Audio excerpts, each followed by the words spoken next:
Olá, gente, turmas de perspectiva do INAP, primeiro semestre de 2020. Vamos dar continuidade ao programa da nossa disciplina. Nós terminamos uma primeira etapa em que aprendemos quais são os elementos da perspectiva, descobrimos quais são os elementos da perspectiva, o ponto de fuga, campo visual, ponto de vista, linha do horizonte, linha de terra e outras questões também referentes aos princípios, né? Os elementos que a gente deve conhecer, que também se constituem uma linguagem para ser usada durante o semestre, uma terminologia técnica que a gente está usando durante o semestre. Além de conhecermos os elementos,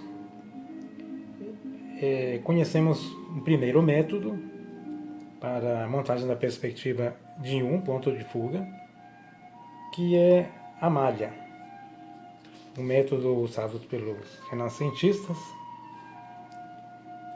onde, através de uma diagonal, a gente conseguia criar uma escala gráfica e construir a perspectiva.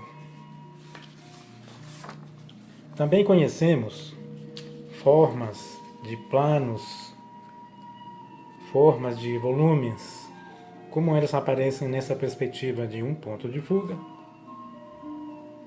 planos em fuga, aqueles que acompanham a direção do campo visual, do raio visual principal, planos em posição transversal, que não possuem ponto de fuga, objetos também, volumes.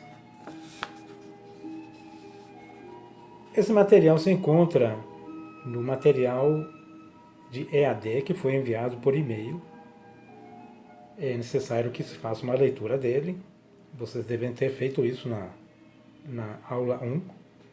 Nós temos volumes para perspectivas com um ponto de fuga, possibilidades abaixo da linha do horizonte, acima da linha do horizonte, na altura da linha do horizonte. Em cada posição, as caixas apresentam uma forma bem característica. Também temos perspectivas com dois pontos de fuga, quando os objetos estão em posição oblíqua, então as suas linhas dominantes ou estão inclinadas para a direita ou para a esquerda, apresentando dois pontos de convergência. Na verdade, todo grupo de paralelas concorrem para um ponto de fuga, seja à esquerda, à direita ou no centro de visão, conforme a inclinação ou posição das linhas. As únicas linhas paralelas que não possuem ponto de fuga são as linhas transversais. Então, assim também temos perspectivas com dois pontos de fuga. Outras questões que a gente aprendeu com esse método da malha, durante o método da malha, são métodos práticos, regras práticas. Como a gente pode construir alguns elementos dentro da perspectiva usando regras práticas. Abordamos uma das regras, que é o uso das diagonais.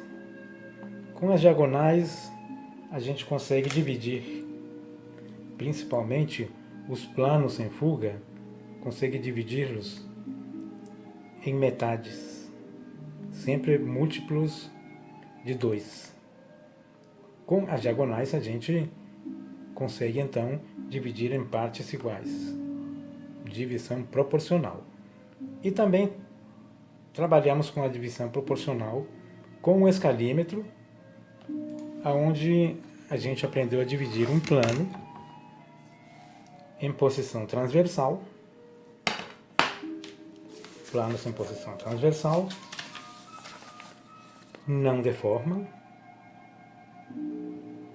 não deformam, apenas os planos sem fuga que perdem a sua forma real e aparentam uma outra forma que não é a do retângulo ou do quadrado.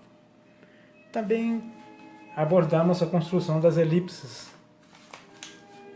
de uma forma mais livre, porque em perspectiva a gente não trabalha com métodos geométricos exaustivos. Aprendemos a trabalhar construindo o círculo,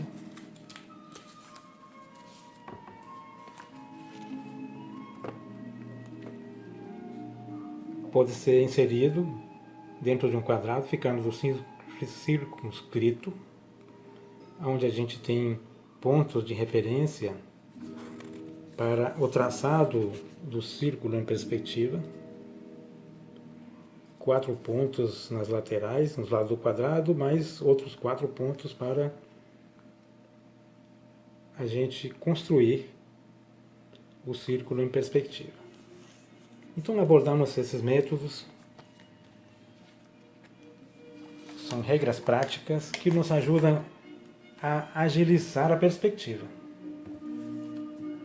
Nós vamos falar agora da perspectiva construída pelo método do ponto de distância.